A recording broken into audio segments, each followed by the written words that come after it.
Ladies and gentlemen, hey, hi, how you doing? Welcome back to the channel. Thank you so much for stopping by. Today we got some more major breaking news for Modern Warfare 3 multiplayer, including a huge breakdown of the weapons update and the Gunsmith update, which features a lot of seriously game-changing updates. So as we get into all the details today, if you enjoy the video, do me a favor, drop a like on it, would be really appreciated. And if you're new to the channel, you want to guarantee you are up to date every single day with the latest going on between MW3 and Warzone, be sure to hit that subscribe button and turn on those post notifications. But we're starting first on this initial blog from Call of Duty, a fully equipped blog deep dive into Modern Warfare 3 loadouts. So obviously we have our created class, our loadout system for MW3. The process is different from multiplayer and zombies. While zombies has access to your available weapon arsenal, other equipment is accessed differently, and there's an impressive amount of zombies only ordnance to unlock, and they'll talk about that in the zombies overview there. So our initial loadout overview here features a handful of previews for weapons and whatnot, and different upgrades to the system basically. So player loadouts are unlocked at level 4, very standard as always there. The evolution of perks with the gear, vest, glove, boots, and gear. Obviously we got a taste of this within the beta, being able to choose our playstyle almost in a way. We still have standard perks and whatnot, but it's actually detailed into the vest now, allowing you to have overkill or have a more attack sprint, and then you can sort of expand on that with the gloves and the boots and the gear, which honestly is a system that I really like. So we have 6 vests in total at launch: the infantry vest, the engineer vest, the gunner vest, the demolition vest, the CCT comms vest, and the overkill vest, and each of these are detailed here. Infantry obviously is standard issue, increases attack sprint duration and reduces refresh time. Duplicate effects do not stack there. Engineer, spot enemy equipment, field upgrades, and streaks through walls, faster field upgrade recharge. The gunner vest, we've got 2 primary slots, the tactical lethal. This actually removes your secondary weapon slot though. Weapon and ammo focus kit, deploy with max ammo, gives you faster reload speed. If equipped with a mag holster, you gain the effects of the mission control comm link as well. We got the demo vest, lethal and tactical mastery, resupply lethal and tac equipment every 25 seconds. So that's basically like resupply. The comms vest here increases duration that enemies stay on the radar and zooms out the radar for you and nearby allies, similar to the leak that we had a bit ago. The overkill vest, increased weapon swap speed, reload while sprinting. Duplicate effects do not stack. If equipped with quick grip gloves or commando gloves, you gain the effects of marksman. So you can sort of mix and match those to actually have more effects in game, which is actually really cool. Gloves, we got 6 of these as well: the quick grip, the ordnance, commando, scavenger, marksman, and assault. So with the quick grip, these give you faster weapon swap speed straight up. Ordnance allows you to throw equipment faster, reset the fuse timer on thrown back nades. Commando lets you reload while sprinting. Scavenger lets you resupply ammo and knives from dead players, very self-explanatory there. Marksman lets you have reduced sway and flinch while ADS, and assault while jumping, accuracy and time to ADS is improved, so those are pretty clutch. For boots, we've got lightweight, climbing, running, covert, stalker, and tac pads. We saw a lot of these in the beta actually. Lightweight increases the movement and the swim speed and reduces swimming noise. Climbing increases mantling and climbing speed and reduces fall damage like Commando Pro would. Running sneakers increases tac sprint and reduces the refresh time. Tac pads increase the slide distance and allow for aiming down sight while sliding instead of the tac stance. Stalker boots increase that strafe and ADS speed, and covert sneakers eliminate the footstep sounds. Then we got a bunch of gear here as well: tac mask, mission control comm link, bone conduction headset, mag holster, backlight, flashlight. We got the LR detector, and we saw a lot of these in the beta as well. Tac mask, obviously self-explanatory. The MCC reduces the kill streak cost, so like hardline almost.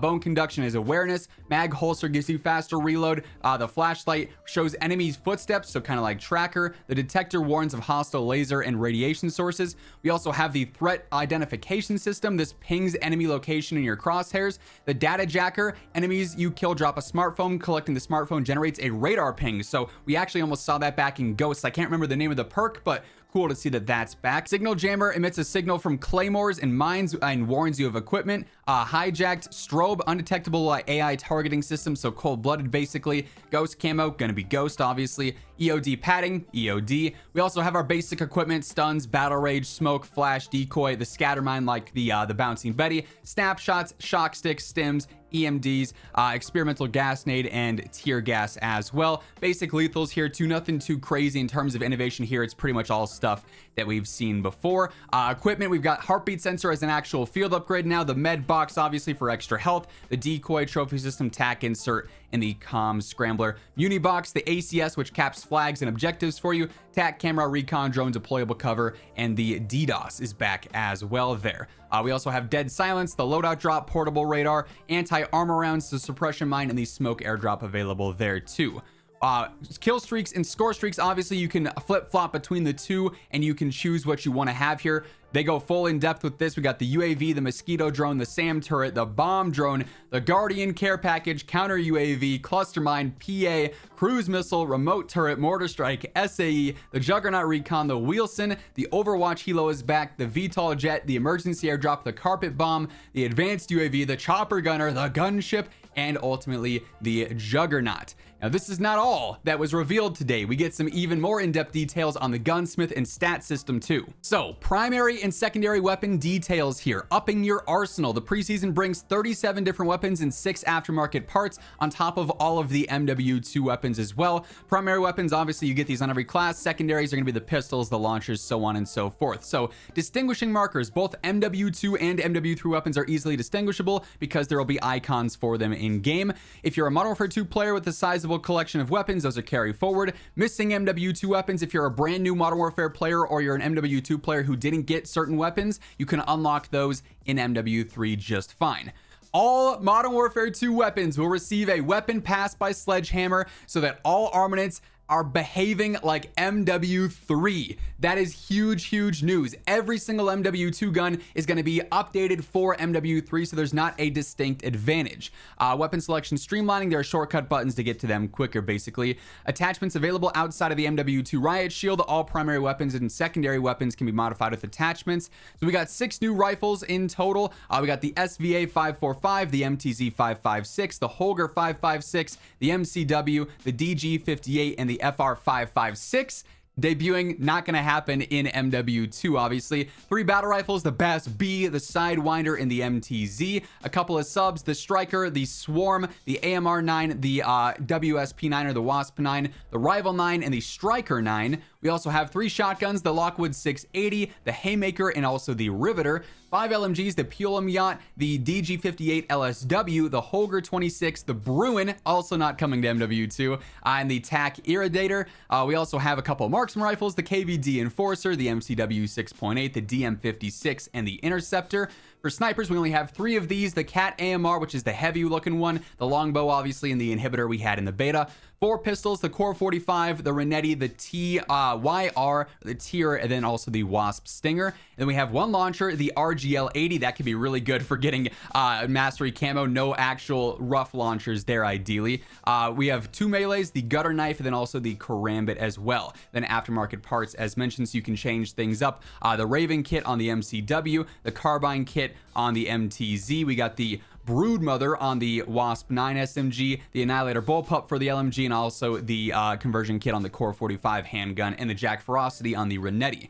MW2 weapon balancing, this is big here. The entire complement of MW2 weaponry will receive a weapon balancing pass by Sledgehammer with additional adjustments after launch as needed. They are going to be changing the damage ranges, values, locational multipliers, attachment magnitudes like laser ADS speeds, and pros and cons on every single MW2 gun.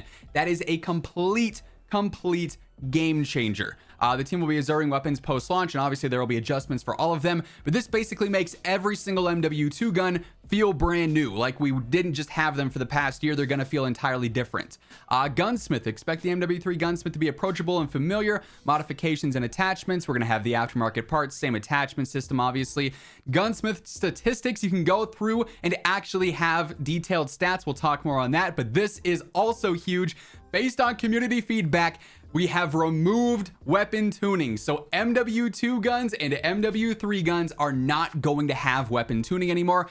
I personally love that. I thought it was way too gimmicky, very dumb and useless in a lot of cases, too complex in others.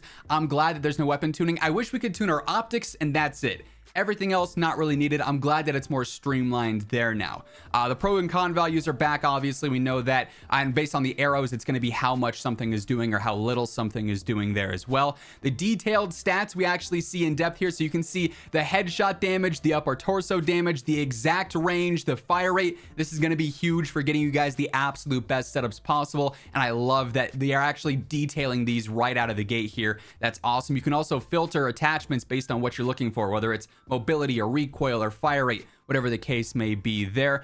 Weapon tuning removal, they already mentioned that. And then comms will continue next week as well. We've got even more to break down, including different stuff with cosmetics. The camos and everything are going to be revealed. We got zombies intel coming too. So even more announcements and reveals to come. Definitely stay tuned for all of that. But a lot of details have been revealed here today. That being said, that's going to wrap things up. If you enjoyed the video, do me a favor, drop a like on it, would be really appreciated. And if you're new here, you want to guarantee you're always up to date, be sure to hit that subscribe button on your way out. But once again, thank you so much for tuning in. And until next time, take it easy, have an awesome rest of your day, and I'll catch you later. Peace out.